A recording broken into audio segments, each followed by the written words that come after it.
dengan tubuh layaknya gladiator dan gaya bertarung agresif. Paulo Costa sempat dianggap sebagai monster baru pada divisi middleweight di UFC. Cepat, kuat, dan juga liar. 5 kemenangan beruntun, 4 diantaranya dengan cara yang brutal. Tapi kemudian, segalanya berubah. Kekalahan demi kekalahan, cedera, hingga tudingan soal masalah mental. Ada yang berkata Costa hanyalah sensasi sesaat. Tapi, ada juga yang percaya bahwa dia belum selesai. Ini adalah kisah singkat Paulo Costa. Berawal dari kehidupan sederhana di Brazil, hingga menjadi penantang gelar. Dan sekarang, petarung yang sedang mencari kembali rasa laparnya.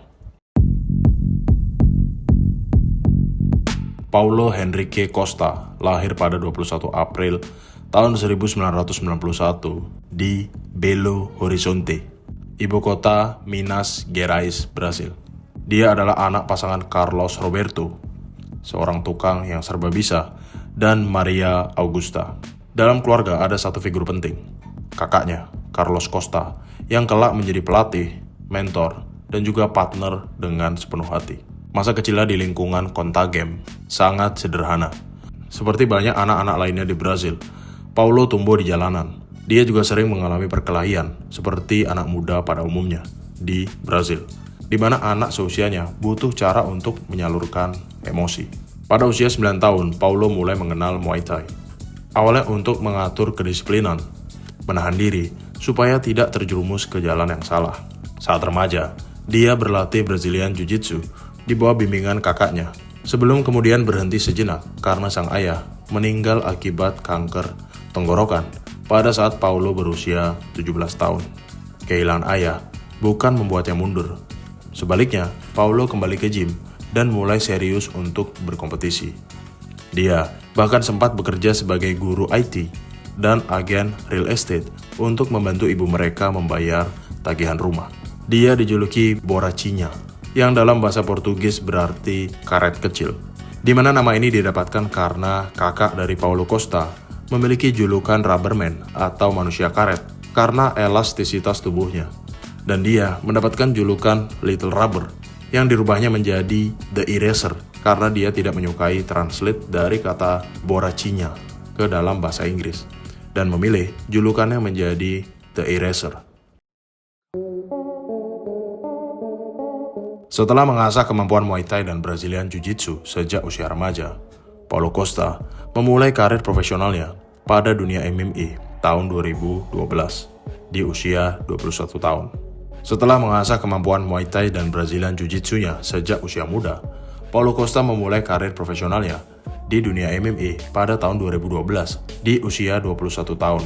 Dia bertarung di berbagai ajang regional Brazil dan langsung mencuri perhatian berkat gaya bertarungnya yang eksplosif. 8 kemenangan beruntun dia raih, sebagian besar dengan knockout cepat di ronde pertama. Kombinasi raw power dan juga pressure dalam gaya bertarungnya membuat Costa berbeda dari petarung Brazil lainnya. Titik balik datang pada Juli tahun 2016 saat dia meraih gelar middleweight champion di organisasi MMA terbesar di Brazil, pada saat itu Jungle Fight.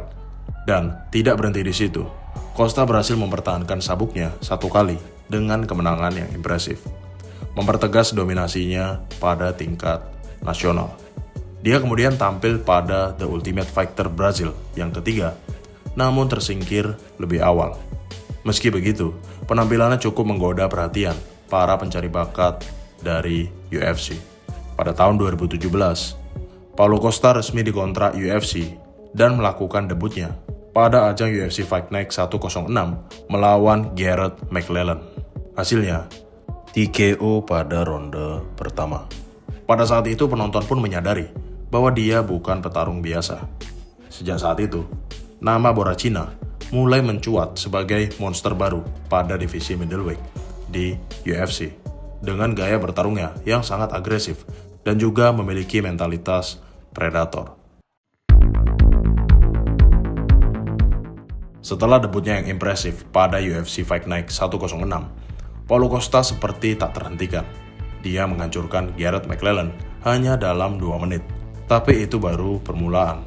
Pada pertarungan berikutnya, Dia menghadapi Bambose, striker eksplosif dari Nigeria, Amerika. Paulo Costa berhasil memenangkan pertarungan melalui TKO pada ronde kedua, yang menunjukkan bahwa dia juga memiliki daya tahan dan juga presisi dalam pertarungannya. Lalu, datang lawan yang lebih berpengalaman, Johnny Hendricks, mantan juara dunia dan salah satu wrestler paling tangguh pada divisi middleweight. Tapi pada pertarungannya ini di UFC 217, Costa tidak hanya keluar sebagai pemenang, tapi dia membuat sebuah pernyataan. Dia berhasil memenangkan pertarungan melalui knockout di ronde kedua. Dan sorotan pun mulai mengarah penuh pada Paulo Costa. Di tahun berikutnya, Paulo Costa kembali menghadapi tantangan besar. Uriah Hall, striker licin, unpredictable, dan dikenal sebagai seorang finisher. Namun Paulo tetap tampil dominan pada pertarungan ini. Dalam pertarungan penuh intensitas ini, dia menghancurkan Hall dengan knockout pada ronde kedua, melanjutkan rentetan kemenangan brutalnya. Tapi puncak dari perjalanannya datang di UFC 241 saat dia bertarung melawan Yoel Romero, salah satu middleweight yang paling berbahaya dalam sejarah UFC. 3 ronde penuh dengan serangan brutal, adu kekuatan, maupun adu mental pun terjadi. Tapi Paulo Costa keluar sebagai pemenang melalui unanimous decision. Kemenangan ini menjadi validasi terbesar dalam karirnya. Saat itu, rekor Paulo Costa di UFC adalah 13 kemenangan dengan 0 kekalahan. Hype begitu tinggi. Banyak media mulai menyebutnya sebagai the most dangerous contender in middleweight. Dan tak lama setelah itu, kesempatan pun datang, di mana sebuah pertarungan perebutan gelar terjadi melawan Israel Adesanya, sang juara yang belum terkalahkan. He fought the fucking Eraser, dude. That guy's scary. Even post USADA scary. Hold up. Eraser, listen to me right now. That golden snitch is good. You better, I don't know what Aldo did all these years, but you figure it out. You better figure it out. I looked at his body, I thought, what the fuck? Dude, he's so jacked. He's jacked, in shape, good, might be the best looking dude in the UFC. Maybe the best looking dude on the planet. He's right up there. He's right? I didn't want to come off as gay. With his shirt off in particular. Dude, that's not even a good picture. He's too aggressive there. It was an assault. You would never believe that Johnny Hendricks was a former world champion if you saw the way the Eraser beat the shit out of him. I mean, he just beat the shit out of him. Johnny fired back. I mean, he's tough. He tried, threw some leg kicks, threw some punches, but he was just getting fucking destroyed and just walked down and smashed. Kick to the body over and over again. He was wincing after the first kick to the body. I know, man. The second kick to the body he got hit with, you see him wincing, and here was when he clipped Johnny Hendricks. I mean, it was no contest. Unfortunately for Johnny in that fight, Pertarungan melawan Israel Adesanya di UFC 253 pada bulan September tahun 2020 adalah momen terbesarnya, sekaligus yang paling menyakitkan. Datang sebagai penantang tak terkalahkan dengan 13 kemenangan dan belum terkalahkan, Costa diprediksi bisa menjadi lawan seimbang bagi sang juara Israel Adesanya. Tapi yang terjadi justru sebaliknya. Adesanya menampilkan kelas yang berbeda, dengan akurasi pukulan, footwork yang luar biasa, dan counter-counter yang cemerlang. Dia mendominasi Costa sebelum mengakhiri laga dengan TKO pada ronde kedua. Kekalahan itu menyisakan luka yang besar, bukan hanya secara fisik, tapi juga secara reputasi. Paulo Costa mencoba bangkit, namun dalam laga comeback-nya, dia justru harus menghadapi Marvin Vettori dalam laga catchweight yang penuh drama soal berat badan. Costa datang overweight hingga 20 pounds, dan pertarungan digeser ke light heavyweight. Meski tampil penuh semangat dan memiliki momen yang bagus, dia tetap kalah melalui unanimous decision. 2 kekalahan berturut-turut. Dan kini, orang-orang mulai meragukannya. Tapi Paulo Costa masih punya api dalam dirinya. Pada UFC 278 yang terjadi di bulan Agustus tahun 2022, dia menghadapi mantan juara middleweight, Luke Rockhold. Laga ini brutal, berdarah-darah, dan penuh emosi. Costa tampil lebih segar, kuat, dan juga konsisten. Dia menang melalui unanimous decision, dan untuk sementara waktu berhasil membungkam kritik-kritik terhadap dirinya. Ini adalah satu-satunya kemenangan Costa sejak tahun 2019. Dan menjadi momen penting untuk menjaga eksistensinya di top 10 pada divisi middleweight. Namun ujian berat berikutnya datang dari Robert Whittaker, mantan juara dengan IQ bertarung yang tinggi. Pada UFC 298 yang terjadi pada bulan Februari tahun 2024, Costa kembali menunjukkan kekuatan fisiknya. Tapi Whittaker terlalu teknikal, terlalu cerdas dalam membaca jarak dan juga tempo dari Paulo Costa. Paulo Costa mengalami kekalahan lagi melalui unanimous decision, dan suara-suara miring soal stagnasi dan gaya bertarung dari Paulo Costa makin keras terdengar. Lalu berikutnya datang Sean Strickland yang juga memberikan Paulo Costa pelajaran yang tak kalah keras. Pada UFC 302 pada bulan Juni tahun 2024, Paulo Costa kembali menjalani pertarungan selama 5 ronde penuh. Strickland menggunakan volume striking dan pressure yang konstan untuk menekan Costa, membuatnya tak mampu mendikte pertarungan. Dan dari pertarungan ini, Sean Strickland memenangkan melalui unanimous decision. Dan kali ini bukan hanya soal skill, tapi mental dan arah karir dari Paulo Costa mulai dipertanyakan. Costa needs to go back to brawling, eh? He used to be so exciting, and now it's just kind of like has different strategies each time, and then I don't know, it just doesn't seem to be working out. It's hard to know what happens to a guy when he gets really owned. Yeah. Because that's the thing. Oh, you think he's like psychologically just like, I don't think he's the same guy. Like, that's the guy who walked down Yoel Romero. Yeah. And we were like, oh my God, Yoel Romero met a bigger freak than him. Because regardless of whether or not you think Costa's juicy, that guy's got extraordinary genetics. You know, I mean, that's why he's such a beautiful man. Perfect features, like incredible frame. His frame's incredible. And whether or not he's juicy, the reality is the guy has insane genetics, and he was a fucking warrior, especially in that Yoel Romero fight. Yoel's terrifying to everybody, and Costa just walked him down and beat his ass, and that was not a close fight. It was primarily a stand-up fight, which is where Yoel's the most scary, and Costa was in no danger. He beat the shit out of Yoel Romero, but then he fought a guy who was just way more slick, and Adesanya just was piecing him up in a way where he couldn't respond. What he was doing was a very effective strategy on people that weren't as skillful as Adesanya. But that strategy, Adesanya was easily exploiting. And he was like exploiting him with distance and with feints and distant management and chopping at the legs, and just he had him all fucked up by the end of the first round. He was realizing, I can't touch this guy, and he keeps hitting me.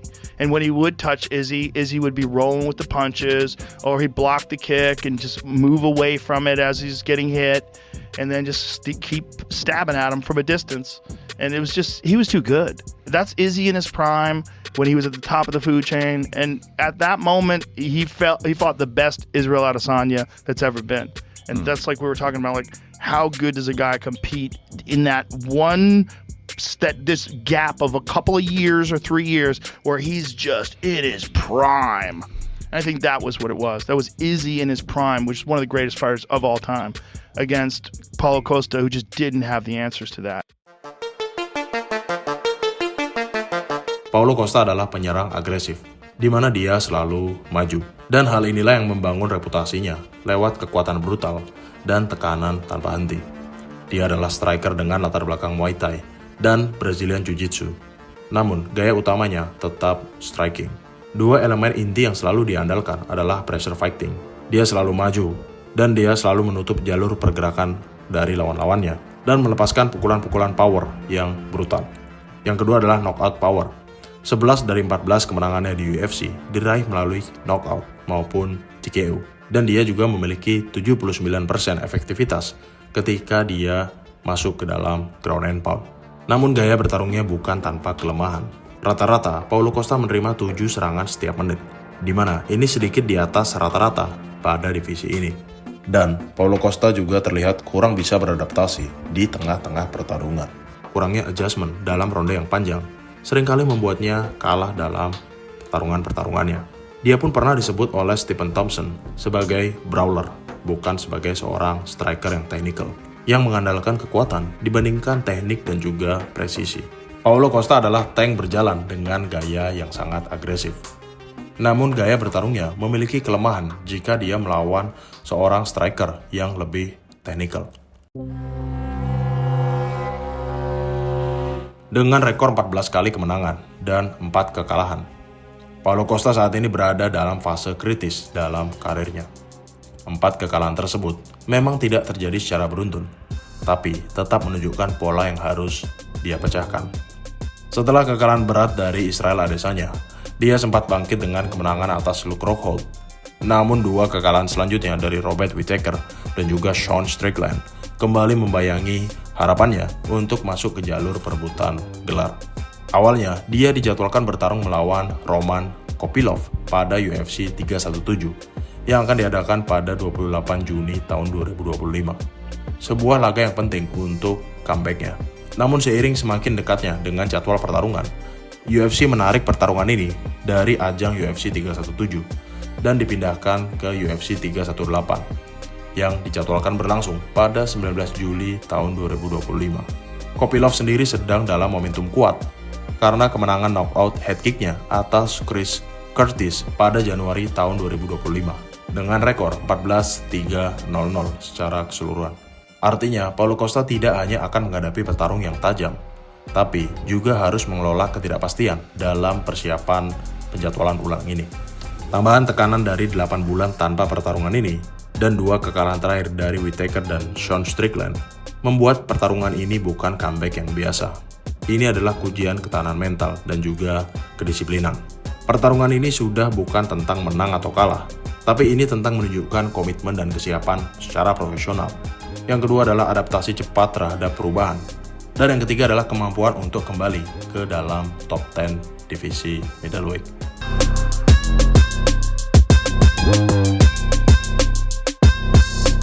Pada usia 34 tahun, Paulo Costa masih memiliki kekuatan, nama besar, dan panggung untuk membuktikan sesuatu. Tapi dalam olahraga brutal seperti MMA, waktu bukanlah teman. Dulu dia adalah petarung undefeated dari Brazil. Fisiknya selalu mengintimidasi. Pukulannya mematikan, dengan aura seperti gladiator era modern. Tapi seiring waktu, MMA memperlihatkan kebenaran universal bahwa otot saja tidak cukup jika tidak dibarengi dengan strategi dan juga kedisiplinan. 4 kekalahan dalam 8 pertarungan terakhir menjadi bukti bahwa talenta saja tidak cukup untuk menjamin kejayaan pada olahraga ini. Namun, cerita tentang Paulo Costa bukan hanya tentang kekalahan. Dia adalah contoh petarung yang terus berani maju ke dalam oktagon, meski sering dipertanyakan. Dia tetap datang, dia tetap maju, dan bertarung. Paulo Costa mungkin belum selesai. Babak terbaiknya mungkin masih akan datang. Atau justru ini adalah awal dari sebuah akhir yang pelan namun pasti. Terima kasih untuk kalian yang sudah menonton video ini. Jika kalian ingin membantu channel ini untuk lebih berkembang, kalian bisa klik tombol subscribe-nya. Atau kalian juga bisa join di membership, di mana nantinya di membership kalian akan mendapatkan video-video yang lebih eksklusif. Stay sharp, stay fierce, and always trust your fight instinct.